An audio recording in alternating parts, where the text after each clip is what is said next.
మీ పేరు? నాకు కాదు, ముసలాయికి. ఏమి ఇస్తున్నాడు? డబ్బులు. ఎంత ఇస్తున్నాడు? 3000. పింఛన్ ఇస్తున్నాడా? ఎలా ఉంది మరి జగన్ వచ్చినాక? బానే ఉంది. బానే ఉందా? నిజంగానే బాగుందమ్మా. ఏం బాగుంది జగన్ వచ్చినాక? అదే బాగు.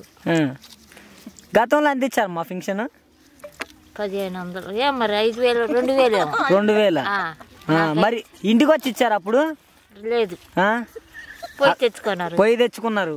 మరి ఇప్పుడు ఎట్ట ఇస్తున్నారు? ఇప్పుడు ఎట్ట ఇస్తున్నారు? వాళ్ళంటారు ఇస్తున్నారు. ఇంటికి వచ్చి ఇస్తున్నారు.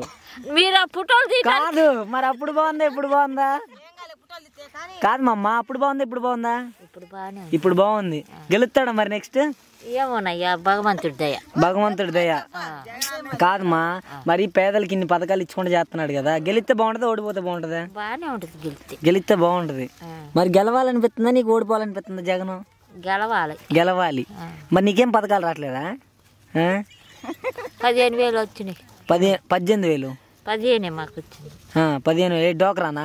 కాదు, 60 సంవత్సరాలు. 40 సంవత్సరాలు. 65 కాదేమమ్మా, 45 సంవత్సరాలు. 45 సంవత్సరాలు డబ్బులు వచ్చినాయి.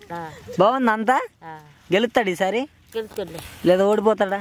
ఓడిపోలే, గెలుస్తాడా? మరి చంద్రబాబు వస్తే ఎక్కువ పథకాలు ఇస్తానంటున్నాడు. ఏమి ఇస్తాడంటే ఉచిత బస్సు అంటున్నాడు మహిళలకి. అమ్మఒడి ఎంతమంది ఉంటే అంతమందికి ఇస్తా అంటున్నాడు. ఇంట్లో మన గ్యాస్ సిలిండర్లు ఉంటాయి, తెలుసా గ్యాస్ సిలిండర్లు? ఏంటి గ్యాస్ సిలిండర్లు అంటే? మన టౌన్ వెలిగించుకున్నాయి అవి 3 ఇస్తాడంట.